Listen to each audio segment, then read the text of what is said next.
Hi, this is an unedited video. I don't care what I look like. I've been through hell and back, and I'm in the middle of acute trauma. I don't know if anybody's been through it. Well, we've all been through it, I guess. Acutely aware of what I'm going through right this moment. It's the most horrifying experience ever in my life. And it's all because of my family. My family sabotaged me. And the worst part is, knowing my mother was the one behind it all this whole time. 2 years of stalking, 2 years of harassment, 2 years of torture, 2 years of living on. I'm 55, about to be 56. Years are flying by. Because I had a good life. Even though now my mom's trying to tell me how my life was so horrible. How would she know how my life was? I loved my life. I've been through a lot of shit in my life, and I've never had this type of experience in my life. I've been victimized in my childhood, and even that, you know, I have experience on that. And as a victim as a child, a victim of a child, you don't have the same mentality and, you know, intellect as a child. So you go about your day and you play and you forget about it. You can black it out or whatever. I never had to do that. I just made the best of a situation. I did it all the way, my whole life. And in fact, my life was good. Wasn't perfect, but I was always happy. I really was. And then, now that I'm not happy, those same people are trying to tell me how I've never been happy, trying to justify the fact that I was a miserable person in my whole life. That's a lie. You don't turn somebody doesn't, no, I've always been happy. I have a track record of being happy. I have a track record of having friends. A track record of being a good friend, a good, loving, loyal daughter, sister, aunt, niece, whatever there could be. Acquaintance even. Bartender. Strangers. I've always looked on the bright side. I don't get jealous of people. I don't envy people. I'm happy for whoever is blessed beyond me, or I'm blessed beyond them. But the 7 deadly sins, since my dad died, have got to my family, and I'm in acute trauma stage right now. I'm not in PTSD. I'm in acute trauma stage, and this is what happens when you're acute trauma stage. Fearful, hypervigilant, fight, flight, or freeze. Wow. No matter which way I go, no matter which way I do go, it's always the wrong path for them. I'm supposed to sit back and take it. Okay, and I did. I took it. And I ran away and fled. And I kept my motherfucking mouth shut. Excuse me for who's well listening. But I kept my mouth shut because I'm loyal. And honestly, I didn't know that the backlash, what they were saying about me, was so severe to the point where people that I barely know look at me like I'm a piece of shit. Okay? Oh, and this includes the cops, because my family involved the police. When I was sexually harassed, regular harassed, threatened every day about sleeping with him or else, or get out of my house if you don't stay in my bedroom, or give me your fucking car, or give me your fucking money, or just plain steal from me, over and over and over and over and over. I finally called the police. They came. Oh, the little pussy ran out the door and vowed he was going to throw it to me or PFA me or whatever he said. And I gave the police my statement and they left. And then I was called by crisis. Then I was demanded go to the hospital. Demanded did I go to the hospital. Demand. I said, why would I have to go to the hospital? That person that just called you is the one I fucking called the police on. They said, ma'am, you got two choices. You either get in the car and come to the hospital, or we're going to come in the ambulance and get you. Well, since you just stolen everything, I said, I'm never coming back here again. I'm taking what I got to go. But I know I'll be out of there within, an hour. What do? I call my own mother, even though we're not getting along. Although I didn't know what she was doing behind my back, but at that point, I trusted her still, kind of, a little bit. And she said, I told her what the gentleman had done. And she said, Nicole, he just called me and I'm having you 302 also. He said you kicked all his doors down, or all his walls in. But it's so funny because she knew the man's house, the type of house he is. The holes that I covered up from his own children. The amount of effort I worked at. The actual, never been a violent person in my life. All of a sudden, the criminal calls, and she knows he's a criminal, by the way. He let his children do drugs, and I walked out at that point, and I said, I'll never come back, because I'm not like that, But anyway, to corroborate her story of, why I had to leave her own house, she brought him into it, and they both 302'd me and locked me away instead of getting my justice. Well, okay, so yeah, the judge, who yet to dealt with her and all this yet, say, yeah, Nicole, you're getting locked up. There's a warrant for your arrest. There's a warrant for me. As a victim, I became a warrant and I had to get locked away. Well, obviously I got there and they 201 me and I left within 4 days. And I figured I'd get justice when I get out. Little did I know, my family literally told the cops the same story he told the cops, that I stole from myself.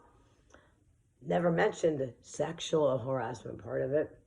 In fact, my mom says, what is sexual harassment? What does that matter? Well, I don't know. It's an actual crime. I mean, they talk about the workplace being sexual harassment. It doesn't just happen at the workplace. However, when your daughter calls you in a crisis like this, and she takes the side of the abuser. Now, fast forward. So anyway, we'll get to that part. I get out. I ask my mom for my stuff. And she says to me, where's Stan's artwork or something? And your brother's coming to town today. And I had already asked several times through a constable, whatnot. So, Christmas goes. First, my birthday goes. Nothing. Not a word out of anybody. Then Christmas comes and goes. I go to my cousin's. Oh, where again, yeah. After the 302, as I think I'm going to get justice, I went to the police several times just that month. But then and then I go to my cousin's house, where the same gentleman he's stalking me now because he's looking for something he says I have it is very important, which was actually something that, had something to do with credit card fraud on maybe one of his phones. I didn't know at the time, but I was stalked for 5 days or so in Delaware County, Pennsylvania, from Collingsdale to Westchester. And through that whole day, I was accused of, after being stalked by the man and my mother, who knew where I was, and I know she knew, and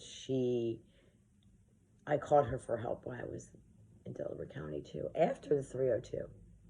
Little did I know she was still working with the same person, and it was very confusing. The bottom line is, when your mother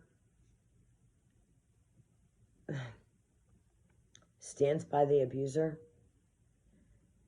Not one abuser, not two, not three, not four, not five, 6, and perhaps more. Okay? And the cop told me there's no such thing as cyberbullying or gang stalking or whatever. He's a liar. And that was because of my family. Now the police side with my mother and this abuser guy, because my mother, you know. Oh, my brother, by the way, was on the police force, and he's as much as to blame as anybody.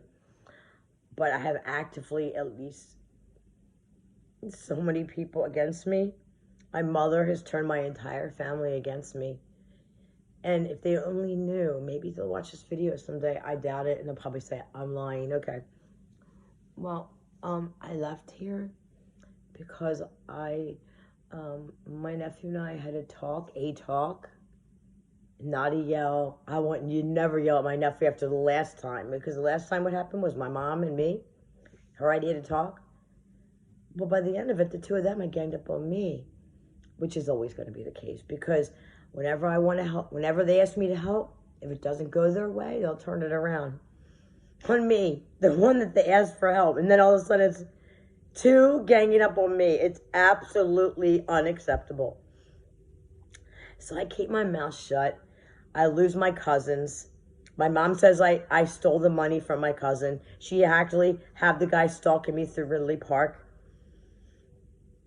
And then, well, it gets worse. But this is acute trauma. This is acute trauma. And I don't know what to do about it. If anybody else is going through something like this, please leave a description below. I don't know anything about this stuff. It's like, hey guys, what's up? You're supposed to have like fun when you're doing videos. But I'm not in that moment. I'm not trying to find any great background or any words above, or how about is really just the takeaway of all this? Just be a good person and always be true to yourself, and know that somebody above is, you'll always win. The battle will be against you, but in the end you're gonna win if you know the truth, if you have the truth, and you know. But if you don't give a shit, you're probably guilty. I don't know. Or you just don't care. I happen to care because I'm a caring person, and I never deserved any of this. I got scapegoated by a mother who is a narcissistic, the worst kind, but not growing up. Not until my dad died. Then her true colors came out. And it's America, and I still have rights.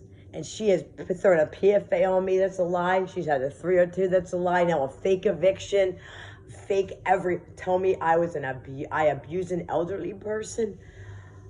I watched that happen last year to somebody when I got fled from here from my brother's abuse.